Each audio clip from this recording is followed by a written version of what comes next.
എത്ര കറക്റ്റായിട്ട് എത്ര കിട്ടും ഇതില്? ഇങ്ങനെ നോക്കുമ്പോ 370 80 നമ്മൾ കണക്കാക്കും. ഇതിൽ വന്നിട്ട് ഈ തൊപ്പ ഇപ്പൊ നമ്മൾ തോലെല്ലാം കണക്കാക്കും. ഇറച്ചിയായി കണക്കാക്കുമ്പോ 350 ക്ലിയർ ആയി കിട്ടും. ഇത് മേടിക്കണേ എന്താ മേടിക്കുക? ഇത് മേടിക്കുക പറഞ്ഞത് മോഹവലിയാണ്, മനസ്സിലായി? അത് മുതലാളി ചോദിക്കണം. പക്ഷേ ഇത് വേറെ ഒരു കേസ് ഉണ്ട്. ഇത് മുതലാളി വില പറയണ്ട, എനിക്ക് വില പറയാൻ പറ്റില്ല. ശരിയാണ്. പക്ഷെ ഈ സാധനം ഉണ്ടല്ലോ വാങ്ങിച്ച നഷ്ടപ്പെട്ടു. ഈ കഴുത്ത് നോക്കിയാൽ മതി, വേണ്ട അതാ ഈ തോലില്ല, അതാ ഇങ്ങനെ പിടിച്ചു നോക്കിയാൽ ആ മാട്ടിന്റെ തോല് ഇത് നോക്കിയാൽ മതി.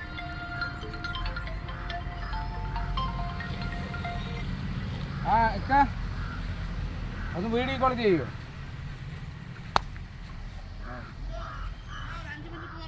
പോയിട്ട് വരും. ഇത് കൊടുക്കല്ലേ?